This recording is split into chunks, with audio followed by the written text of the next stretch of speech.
Hello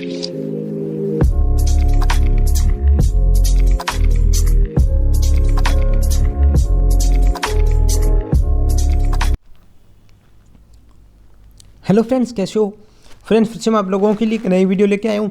इस video के अंदर आप बात करेंगे सीटी स्कैन या फिर आप बोल सकते हो कंप्यूटर टोमोग्राफी। इसकी सिर्फ आप बेसिक्स पढ़ेंगे कि एक अगर नॉर्मल जो भी आप अगर रेडियोलॉजी के स्टूडेंट हो तो आपको ये चीज़ क्लियर हो जाएगी कि सीटी के अंदर क्या होता है। आपने ये नाम तो जरूर सुना होगा, तो वो चीज़ आपको क्लियर हो जाएगी। चाहे आप एमबीबीएस कर रहे हो, चाहे आप कोई भी सब्जेक्ट है ना आपके पास मेडिकल और पैरामेडिकल का, तो आपके लिए ना ये कंप्यूटर टोमोग्राफी आपके लिए क्लियर हो जाएगी। तो क्या चीज़ है, चलिए गाइस अभी आप टॉपिक पे आते हैं, ज़्यादा टाइम वेस्ट ना करते हुए। तो सबसे फर्स्ट पॉइंट कह रहा है कि फादर ऑफ सीटी स्कैन। अगर आपसे पूछ लेना कंप्यूटर टोमोग्राफी के फादर कौन है, तो आपको सिंपली बोल देना है गॉडफ्रे हाउंसफील्ड। जो गॉडफ्रे हाउंसफील्ड है उसने जो सीटी का इन्वेंट किया था या फिर इन्वेंशन की थी इसकी, तो मतलब इसके फादर हुए ना। देन अभी बात करते हैं सीटी होता क्या है, व्हाट इज सीटी। तो ये क्या करती है, ये अपने को इमेज प्रोवाइड करती है स्लाइसिस के थ्रू। ठीक है, किस तरह, ये देखो गाइस, अपन जैसे सब्जी वगैरह काटते हैं तो उसको जैसे स्लाइसिस करते हैं ना, उसकी अपन एक प्रकार से उसकी स्लाइस करें, फिर अपन कापी बोल सकते हैं। तो उसी तरह अपने बॉडी के इमेजेस निकालती है। ठीक है, और ये क्या करती है, एक कंप्यूटर का यूज करती है और एक्सरेज का यूज करती है 3D इमेज बनाने के लिए सॉफ्ट टिश्यू और बोन्स का। ठीक है, ये चीज़ अपने को समझ आ गई। ये क्या करती है, एक तो सीटी क्या है, कंप्यूटर टोमोग्राफी एक ऐसी मशीन है जो भी अपनी ह्यूमन बॉडी की इंटरनल इमेज लेती है स्लाइसिस के थ्रू। देन ये क्या है, अपनी एक पेनलेस है, मतलब इसके अंदर पेशेंट को कोई भी दर्द नहीं होने वाला। नॉन इन्वेजिव है बिकॉज मतलब कि इसके अंदर कोई भी ऐसा कोई सर्जरी वगैरह भी देखने को नहीं मिलेगी अपने को। ठीक है, ये चीज़ आपको समझ आ गई सीटी क्या है। देन अगर बात करें सीटी स्कैन काम किस तरह करती है, how does CT scan works.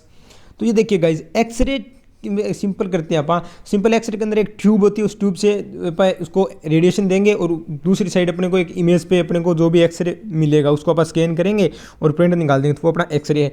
वही सेम चीज़ सीटी के अंदर होती है, लेकिन इसके अंदर ना जो एक्सरे का सोर्स है ना वो मोटराइड होगा, मतलब वो घूमने वाला होगा, मूविंग होगी उसके अंदर।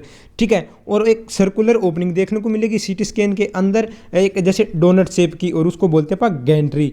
ठीक है, मतलब आपको एक सर्कल सी चीज़ देखने को मिलेगी, जैसे अपन नट होता है ना, अपन नट जैसे उसके अंदर अपन एक वो डालते हैं, उसको टाइट करते हैं, तो उस तरह एक अपने को नट सा देखने को मिलेगा। उसी जैसे घुमाते हैं ना, उसी तरह वो अपने सामने एक टेबल होगी, वो टेबल उसके अंदर जाएगी और वो घूमेगी, और जैसे वो घूमेगी ना तो वहाँ से रेडिएशन निकलेगी, और दूसरी तरफ वहाँ उनका डिटेक्टर होगा, उस पर अपनी रेडिएशन कैप्चर होगी और अपने सिस्टम से फिर उसकी इमेज निकल जाएगी। ठीक है, देन ये बात यहाँ क्लियर करते हैं अपन कि सीटी स्कैन ना अपने कुछ ऐसे डिटेक्टर्स भी यूज़ करती है जो कि अपोजिट में लगे हैं एक्सरे के सोर्स में। मतलब जिस साइड से रेडिएशन निकल रही है ना, उसके अपोजिट साइड ये उस तरफ अपने क्या है, पहले सिंपल एक्सरे में क्या थी, अपनी कैसेट लगी थी, वही कैसेट वाला जो भी डिटेक्टर है ना, वही सेम चीज़ उसके अंदर लगी है।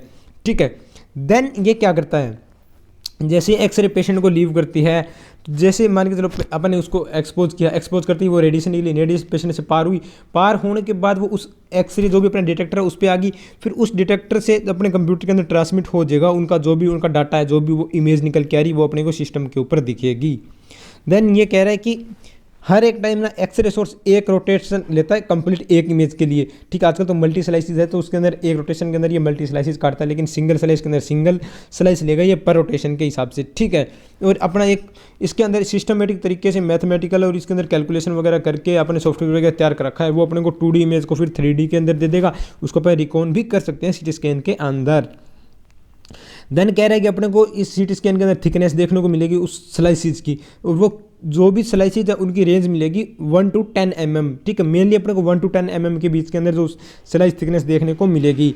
और ये स्लाइसिस अपने तब तक लेंगे अपन जब तक अपने को, जैसे मान के चलो चेस्ट का लेना, जो चेस्ट वाले रीजन में कहाँ से कहाँ जो भी अपना एरिया सेलेक्ट किया है उस एरिया की स्लाइसिस आती रहेगी जब तक वो कंप्लीट एरिया स्कैन नहीं हो जाता। देन ये क्या करता है, अपनी स्लाइसिस वगैरह होगी, सारा कुछ स्कैन वगैरह कर लिया, फिर उसके बाद ये ना ये स्लाइसिस है ना, ये एक दूसरे ये इकट्ठी होके और फिर अपने को क्या एक 3D इमेज देगी अपने डिस्प्ले के ऊपर। और इसी 3D इमेज को फिर जो भी अपना डॉक्टर है, रेडियोलॉजिस्ट है, जो भी है, अब जो उसको स्टडी करेगा फिर अपने को बता देगा कि आपको ये दिक्कत है, जो भी जो सीन रहेगा वो सारा आपको वहाँ आपको पता चल जाएगा। देन एक नेक्स्ट चीज़ आती है इसके अंदर, हाउंसफील्ड यूनिट्स क्या होती है, गॉडफ्रे यूनिट, या फिर बोल सकते हो ना आपने नाम सुना होगा हाउंसफील्ड यूनिट HU, आपने कंप्यूटर में भी देखा होगा HU। आप उसको कर्सर वगैरह को आप मूव करते हो तो वहाँ आपको एक HU देखने को मिलेगा। तो वो HU है ना, वो है ग्रे स्केल। ग्रे स्केल मतलब अपने को ब्लैक और वाइट का कॉम्बिनेशन वहाँ अपने को इमेज के अंदर देखते हैं ना, वो होता है अपना हाउंसफील्ड यूनिट्स। और इनकी रेंज होती है ये ब्लैक टू वाइट है, और इनकी लगभग अपने को क्या, ये देखिए गाइज +1024 HU से लेके -1024 की रेंज अपने को देखने को मिलेगी और 12 बिट का मिलेगा इसके अंदर, ठीक है। ये चीज़ आप समझ गए होंगे मैं क्या कहना चाहता हूँ। बाकी आप सिटी को कंप्लीट बेसिक से पढ़ेंगे तो वहाँ ये चीज़ आप कवर कर लेंगे। देन कह रहा है कि हर एक सिटी स्कैन ना प्रोग्राम होता है, किस तरह, जैसे मान लो वाटर अपने इमेज पे डार्क दिखेगा, बोन है वो वाइट दिखेगी, तो इनकी कुछ ना कुछ एटेन्यूएशन वैल्यू है ना, तो वो वैल्यू क्या है वो ये देखो, एयर की -1000 HU, मतलब एयर अपने को ब्लैक दिख रही है तो इसकी हाउसफुल यूनिट ये है, मतलब एटेन्यूएशन वैल्यू है।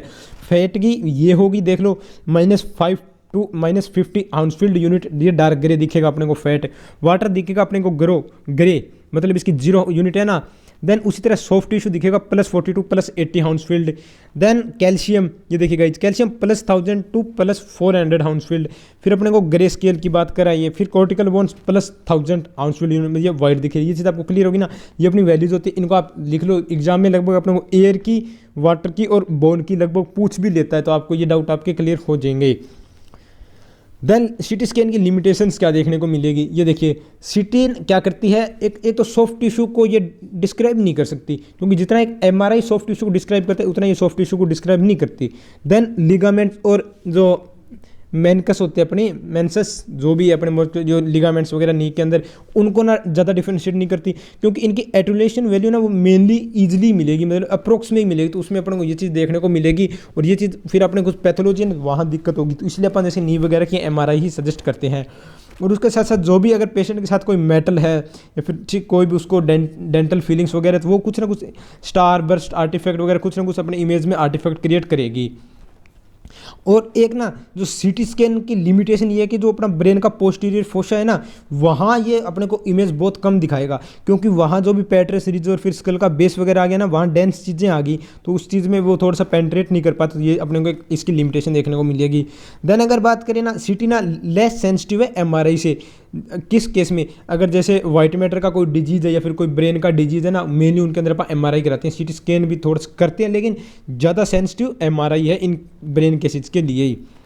देन ये कह रहा है कि सिटी स्कैन आप किस किस केस में कर सकते हैं, तो हेड का करते हैं आप, और कोई क्रेनियल ट्रॉमा हो गया, स्ट्रोक वगैरह एक्सेट्रा, ये चीज़ें देखने के लिए। फिर PNS पैरानेजल साइनसिस बोलते हैं जिनको, उनका आप सिटी स्कैन करते हैं।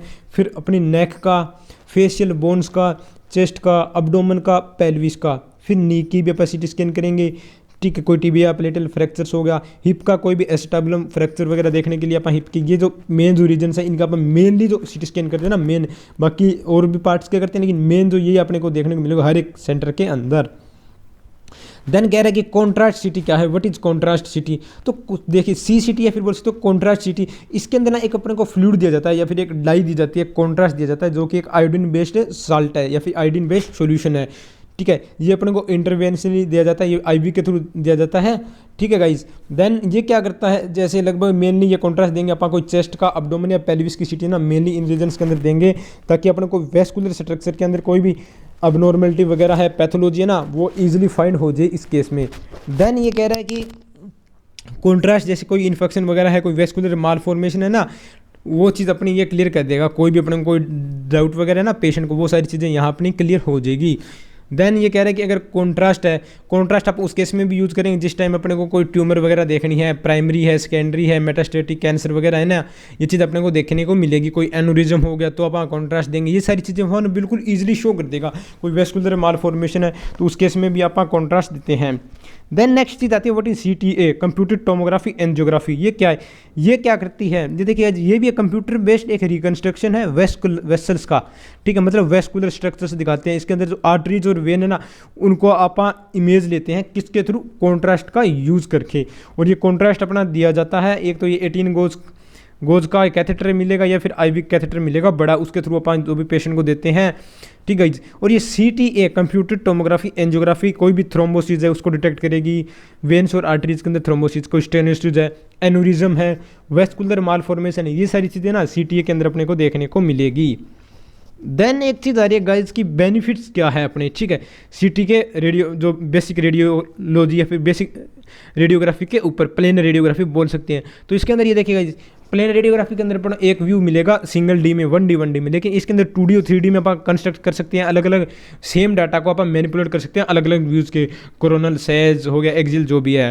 देन कोई भी स्ट्रक्चर उसकी कंपोजिशन को चेक कर सकते हैं वो कितना गहरा है। सिंपल एक्सरे के अंदर तो कोई भी चीज़ दिख रही है अपन को सामने से दिखेगी, लेकिन इसके अंदर अपन उसको उसकी लेंथ वगैरह भी कर सकते हैं कि हाँ यार ये इतनी mm का है, ये पेशेंट की जो परफेक्ट साइट है, अपन ये चीज़ यूज़ कर सकते हैं गाइस। देन एक चीज़ आएगी CT स्कैन, जो MRI से कंपेयर करें तो CT स्कैन का क्या बेनिफिट है। तो ये देखिएगा MRI थोड़ी सी अपने को टाइम लेने वाली प्रोसेस है, क्योंकि CT बहुत जल्दी हो जाता है। उसके बाद ये अपने का खर्चा कमी देखने को मिलेगा, इसके अंदर लेस एक्सपेंसिव है। देन और ये लगभग ना MRI से ज़्यादा अवेलेबल है हर एक जगह, बिकॉज MRI की कॉस्ट भी ज़्यादा बैठती है और मेंटेनेंस का ज़्यादा उसका बैठता है, तो उस कारण अपने को CT हर एक जगह देखने को मिलेगी। कोई भी इंट्राक्रेनियल हेमरेज है तो CT बेस्ट है देखने के लिए। इंट्राक्रेनियल हेमरेज वगैरह है ना तो बिल्कुल परफेक्ट है। मेरे अपन हेड के लिए CT का ही यूज़ करते हैं, लेकिन जिस टाइम ब्रेन की बात आएगी तो उस केस में अपन MRI यूज़ करेंगे। और CT स्कैन अब बेस्ट है किस केस में, जब बोन्स की स्टडी करनी हो। MRI से भी बेस्ट है जब अपन बोन्स वगैरह की स्टडी करते हैं। तो ये अपने फैक्टर्स है कुछ, ठीक है गाइस। तो आपको ये मैं उम्मीद करूंगा आपको जनरल चीज़ें समझ आ गई होगी CT स्कैन के बारे में। तो आज की वीडियो में इतना guys. Okay, thank you friends, have a nice day.